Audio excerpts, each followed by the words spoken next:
Welcome. Welcome to WordNet's Truth Talk program. This evening we have a special guest, Sister Kathy Warren. Sister Kathy is a Franciscan sister, a member of the Rochester, Minnesota Franciscans. And she's a scholar of the interreligious dialogue, particularly between Muslim-Christian interaction.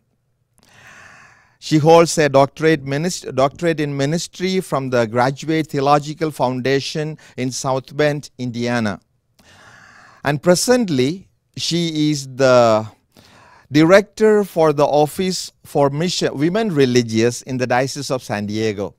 And in fact, I stand here with a lot of pleasure and privilege to welcome her to present the program on Pope Francis and Saint Francis of Assisi, Men of Peace. And I said, I stand here, it's my privilege to welcome because we both, in a way, work in the same office. We share the same space back in the Diocesan Pastoral Center in San Diego. Sister Kathy, please welcome.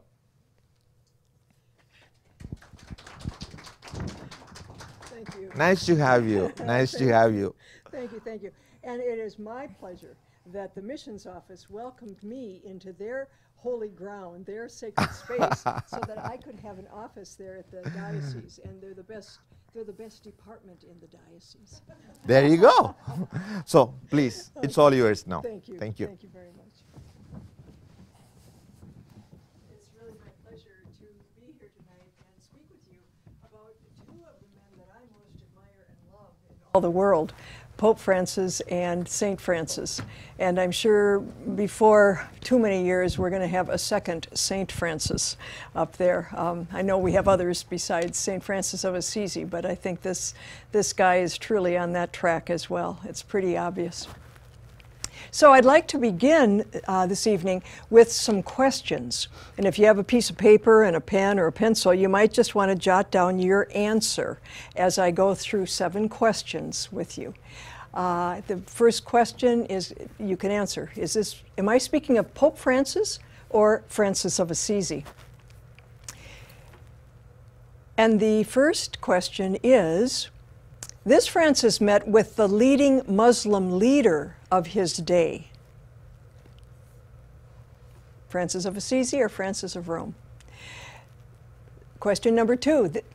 This Francis's emphasis on mercy, humility, and simplicity are essential and well-known characters of his life. Thirdly, he responded to a call to repair the church.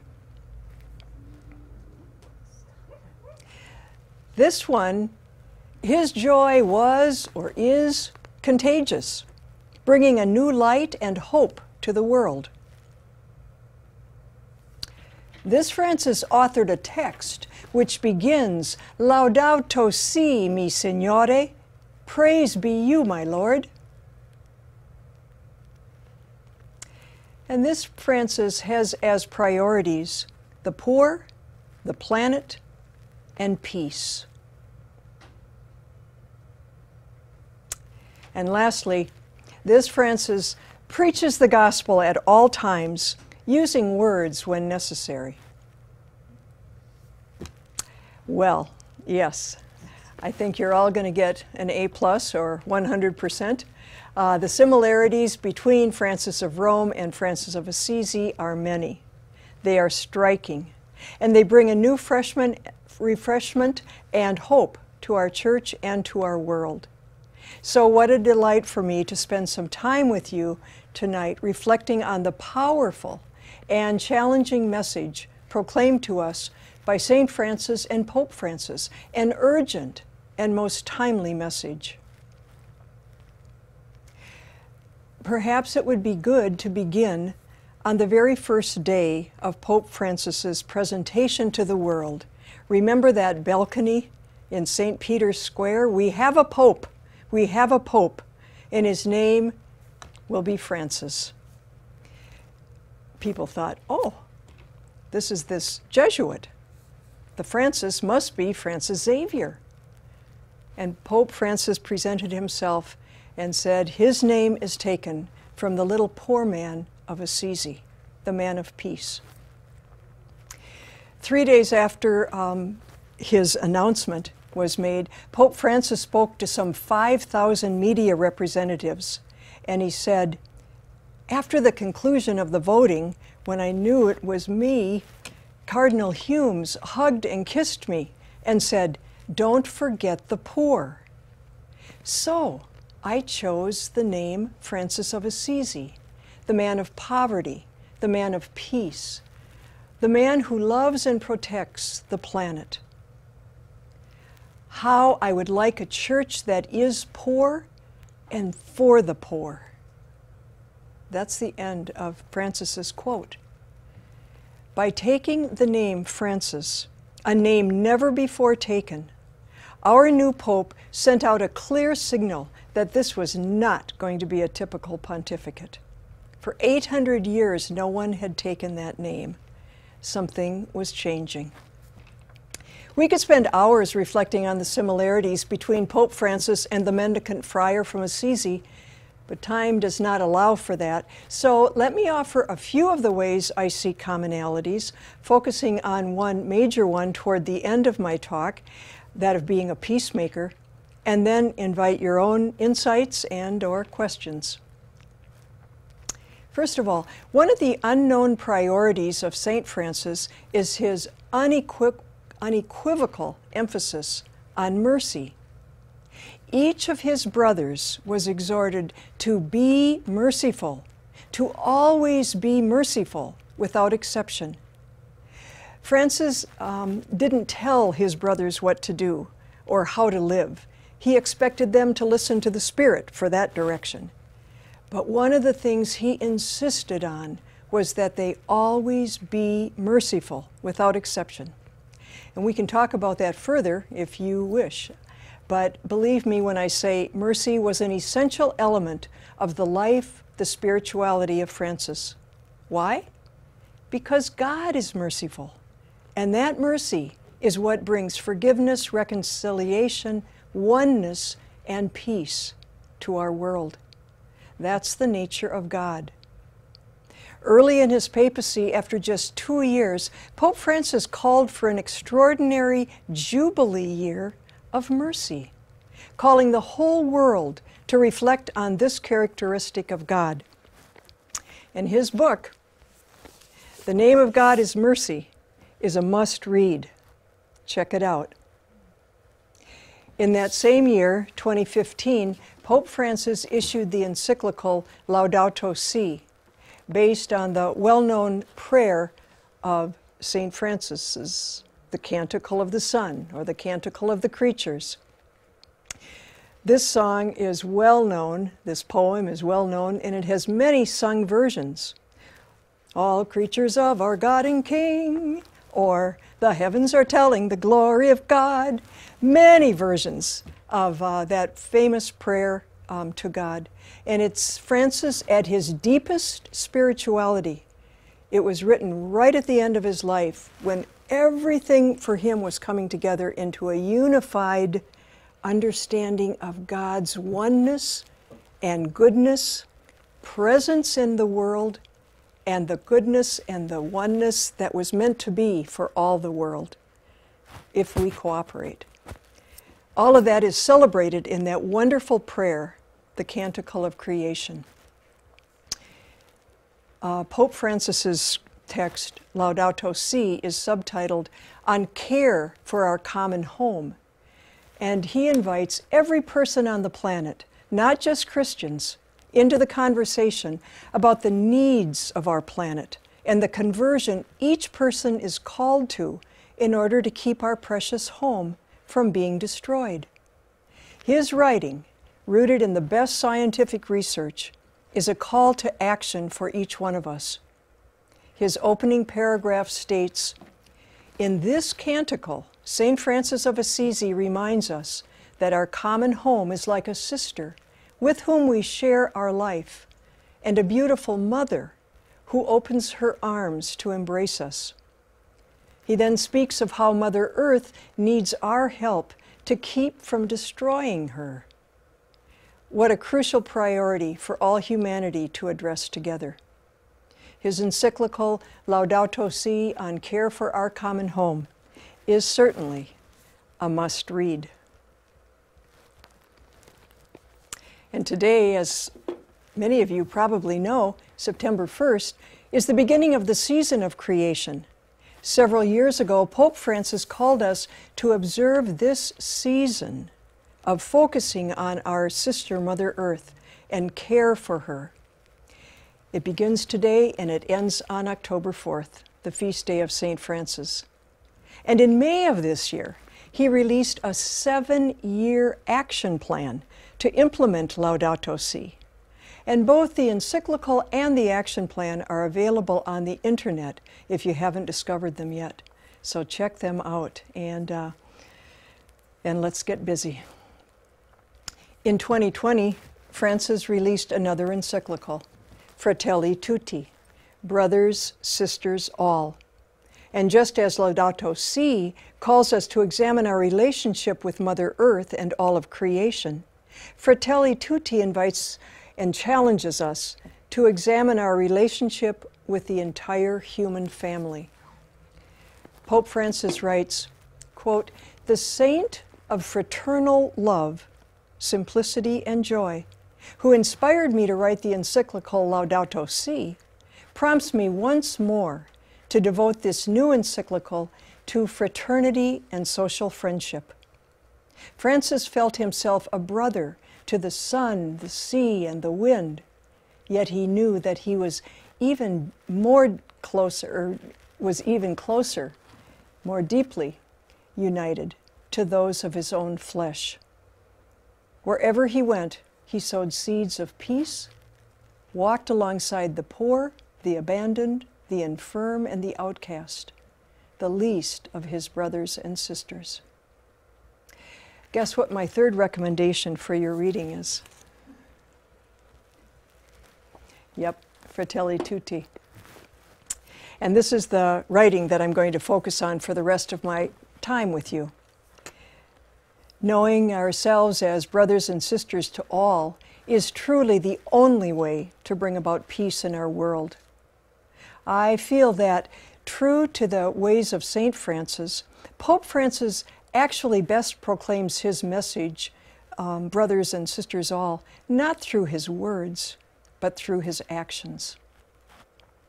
Who can forget the Pope's embrace and kissing of the man with neurofibromatosis, commonly connected with the image of the elephant man, or of his foot washing of Muslim, Hindu, and Christian refugees, and the list of his actions of putting the gospel into action goes on and on.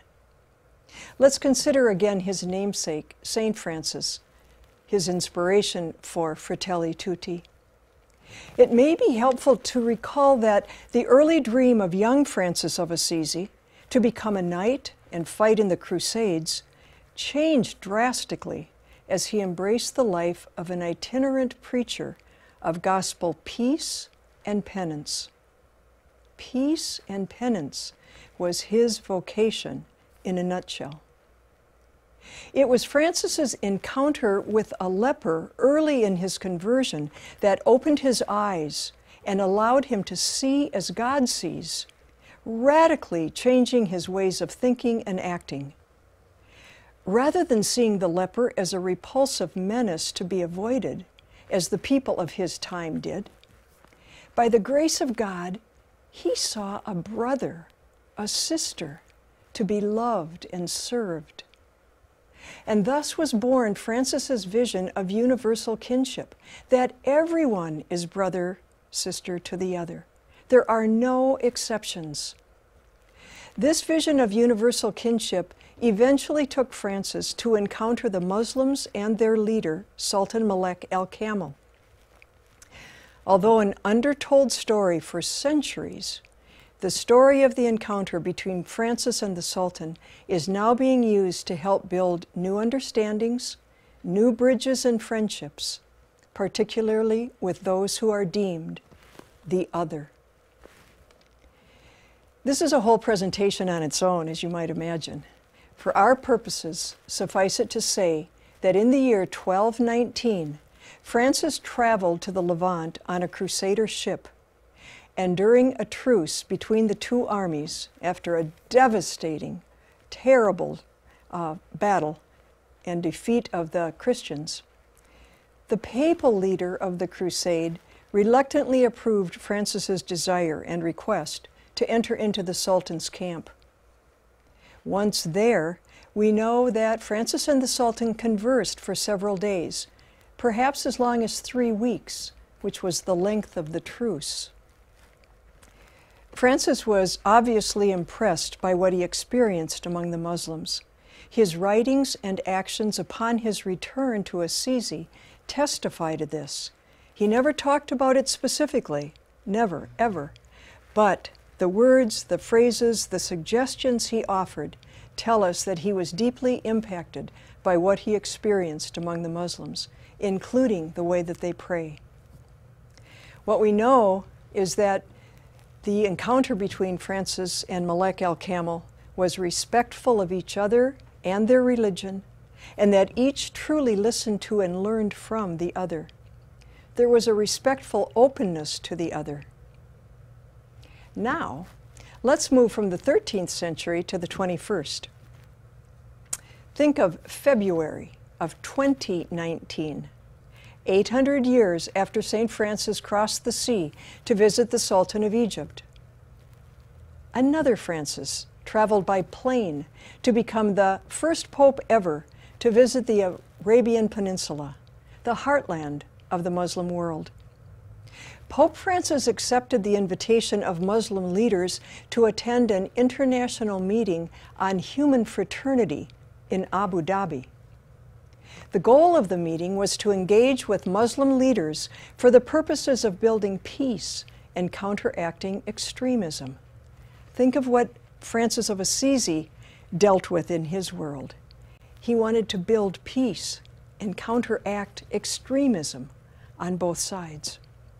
As he had done throughout his papacy, Francis addressed his Muslim hosts as brothers, calling the Grand Imam of Al-Azhar Mosque, Sheikh al-Tayyib, likely the most prominent Sunni Muslim in the world, my friend, my brother. This encounter in Abu Dhabi was the 5th time these two men of God had met. They issued a joint document at that time on human fraternity, acknowledging the significance of this opportunity to advance interreligious dialogue and mutual understanding between the followers of both religions and all religions in the year that marked the 800th anniversary of the historic meeting between Francis of Assisi and Sultan Malek al-Kamil. The document on human fraternity is a guide for advancing a culture of mutual respect. That statement became the basis for establishing the Higher Committee of Human Fraternity, which fosters a culture of dialogue and encounter.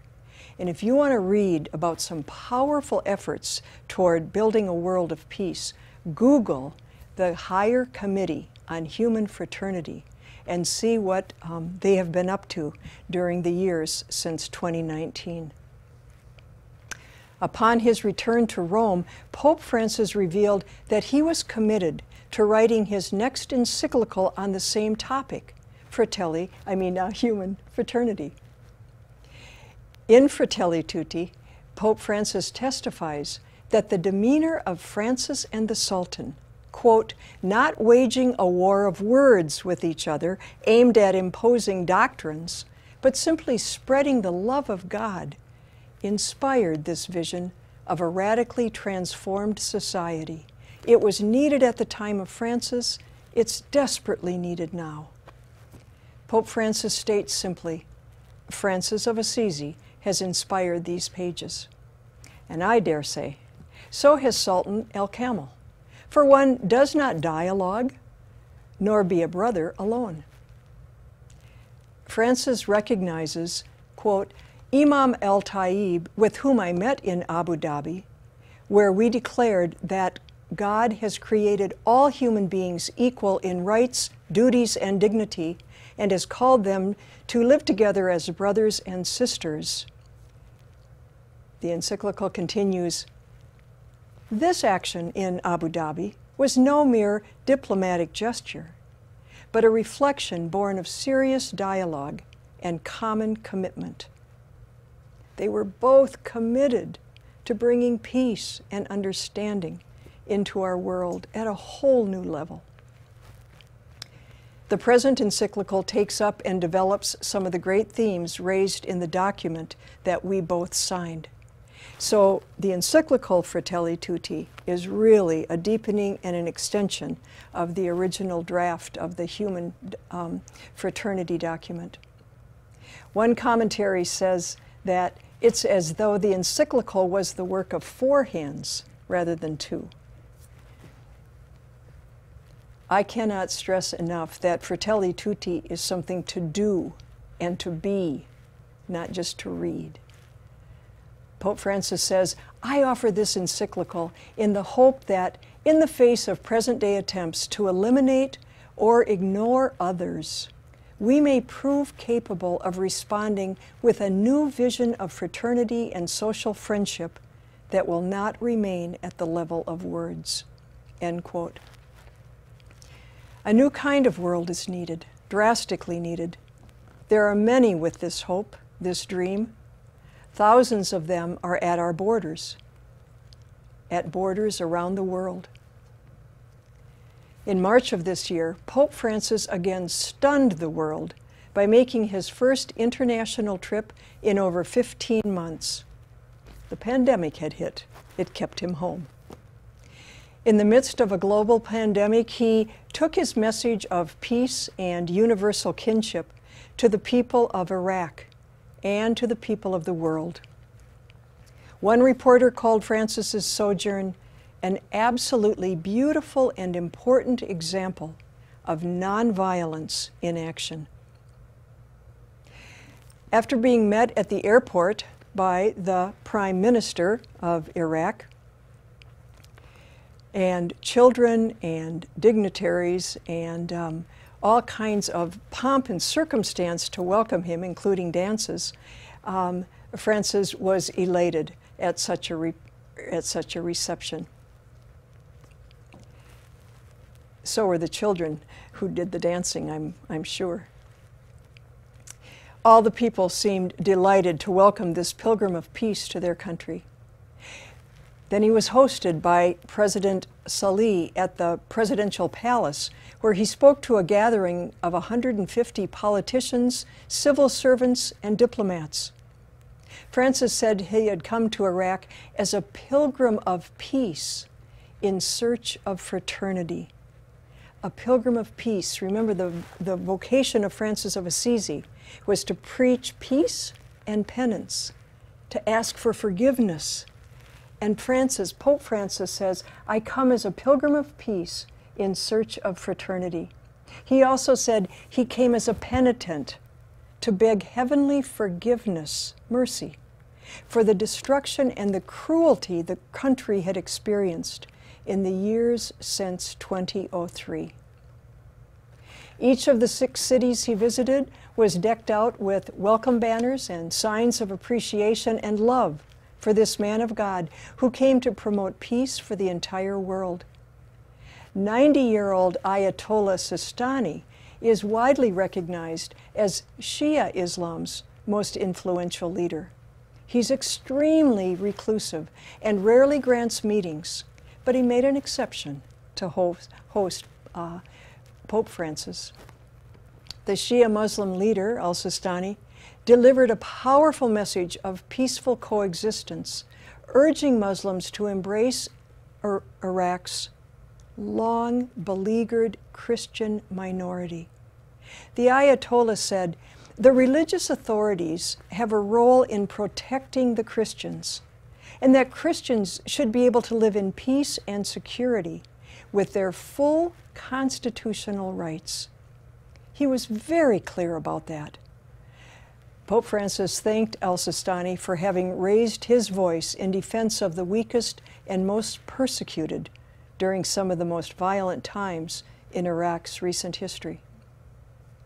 In ancient Ur, the birthplace of Abraham, the Pope urged peace among the monotheistic faiths. Muslims, Christians, and Jews gathered to celebrate with Francis the beauty of that place. Francis said, "This is true religiosity, to worship God and to love our neighbor." That's what religion is all about. Worship God and love our neighbor.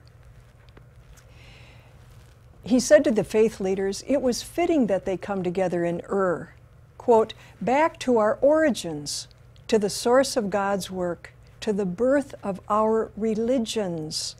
Not just the Christian religion, not just the Jewish religion, not just the Muslim religion, all of our religions. It is appropriate to pray together for peace as children of Abraham, the prophet common to Muslims, Christians, and Jews. And of course, Francis visited the Christians in Iraq. In 2003, it was estimated that there were 1.4 million Christians living in Iraq. Today, there are about 250,000. Francis offered support for their sacrifices in the midst of unimaginable suffering, and he urged them to continue to witness to their faith in Christ, especially by forgiving, showing mercy, and begged them to stay in the holy place, not to abandon that holy ground. He blessed them and their churches, and he brought a new hope and a new resolve to the people. Fratelli Tutti asks each one of us to accept our original identity, to be brother or sister to all, no exceptions. Francis of Assisi and al-Kamil, Pope Francis and Imam al-Tayyib, and Pope Francis and Ayatollah al-Sistani are making their faith-filled responses to show what it means to be brother to each other and to be sister to all. What will we do? I know my time is up, so I have to wrap this up. I truly believe that the Spirit of God calls each of us to a deeper truth, to a greater communion with God and with our brothers and sisters, no exception, and with all creation. The lives and the words of both Francises proclaim that very message. Do we hear it? Do we see it? What do you hear? And what now would you like to share or ask? Thank you.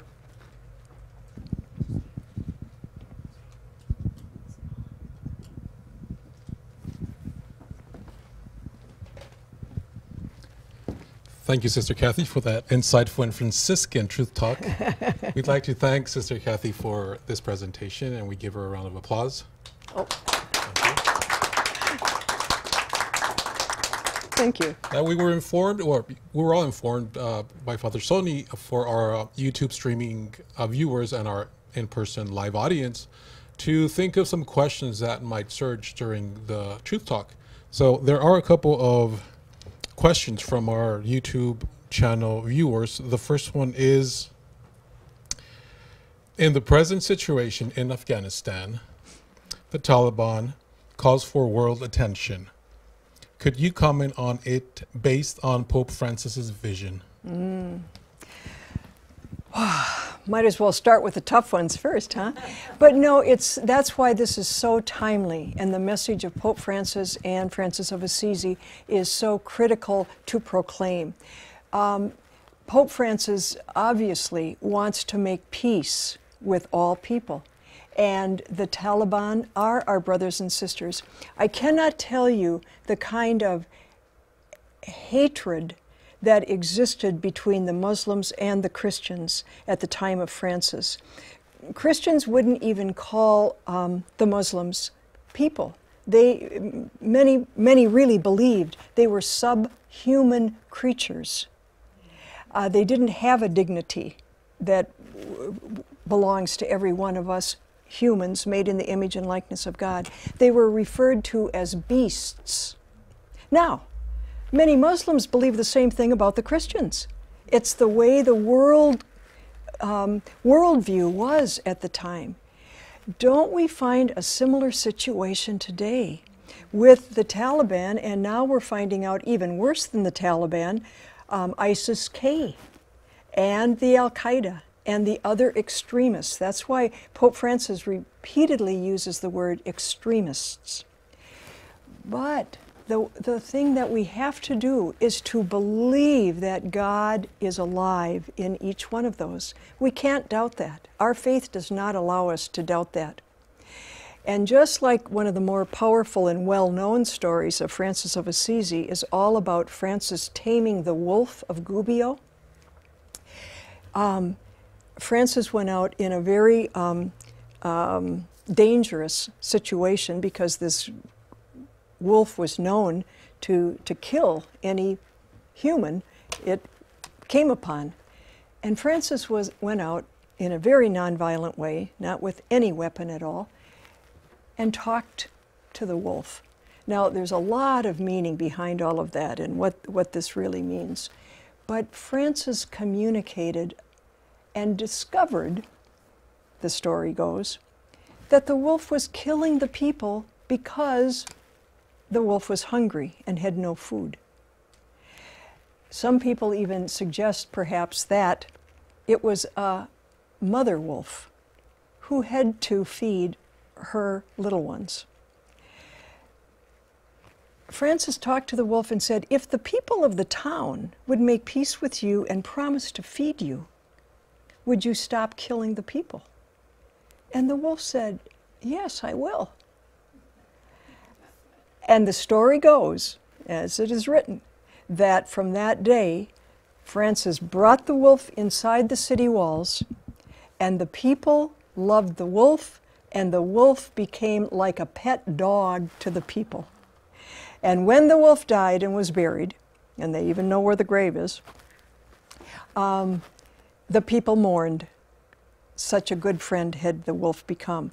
So it's all about being able to talk together as brothers and sisters. And we've got to find a way to do that. And I know that, I know that President Biden now is saying diplomacy has got to be the next step. We've got to, now we know they don't have a good record with that. We know they don't, the Taliban. But they're saying they want to be different. And I think we've got to do everything we can, whether that includes the sanctions or what else, to try to bring about that kind of a change.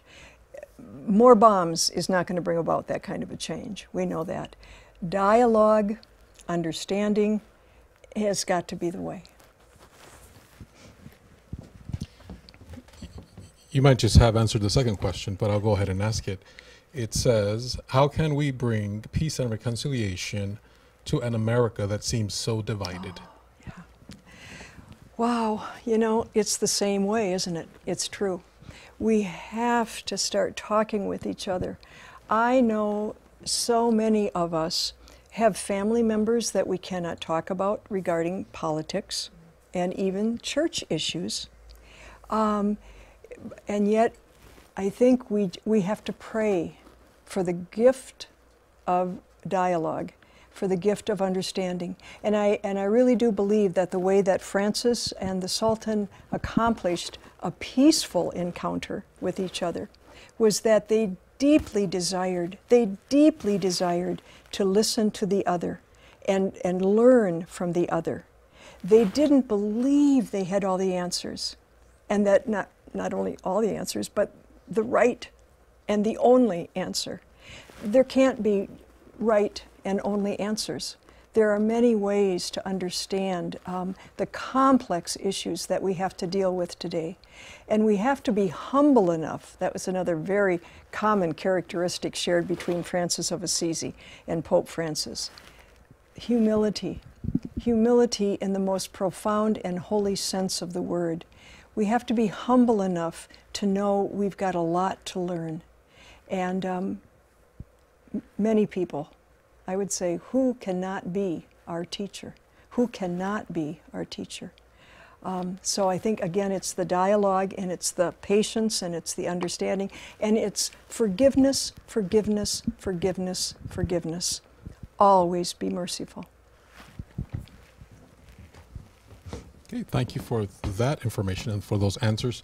Now, if we have any members of the live audience with any questions, we are ready to take them. Or Sister Kathy is actually ready to take them.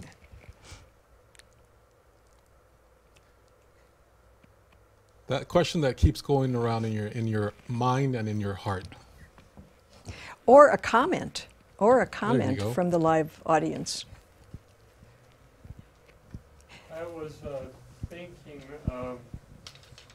understanding the example of Francis and his willingness to reach out to the Sultan in a dialogue, that a contemporary almost of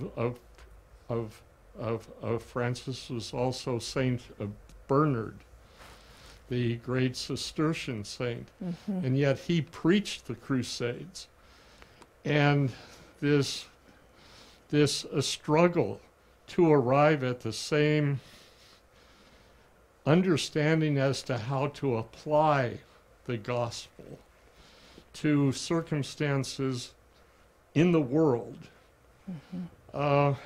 doesn't come easy. If you can have two great saints and they arrive at different conclusions when it comes to the practical application of the truth. Right. And it's sobering. It is. It's very sobering. And we can see how that kind of herd mentality can be bought hook, line, and sinker if it's proclaimed enough times with enough force and enough facts, whether they're true or not true. I mean, look at what happened in Nazi Germany, you know, another example.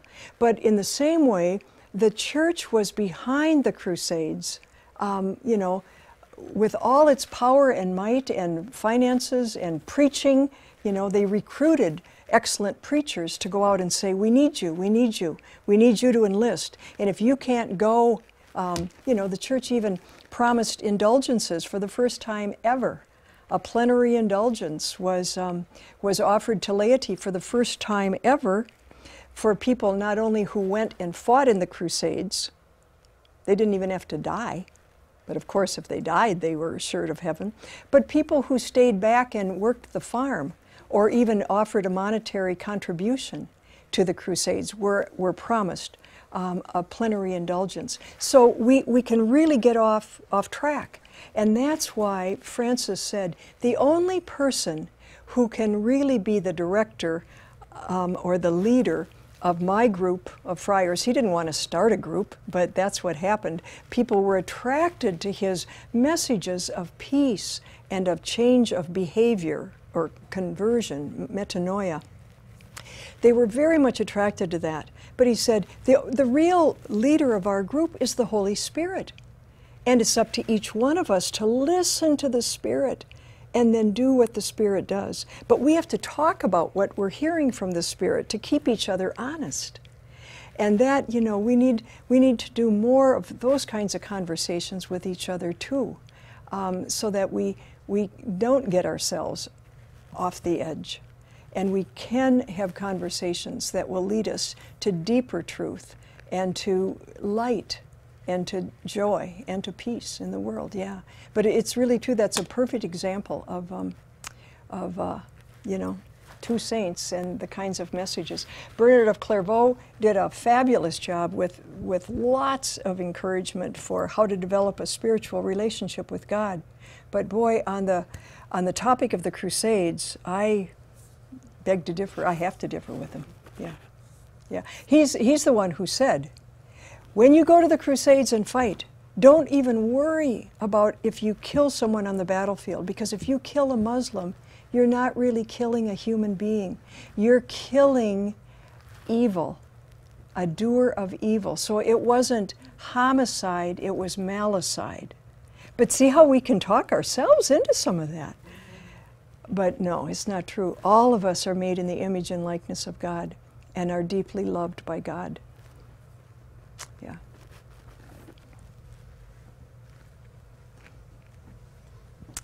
Anyone else, a comment or a question?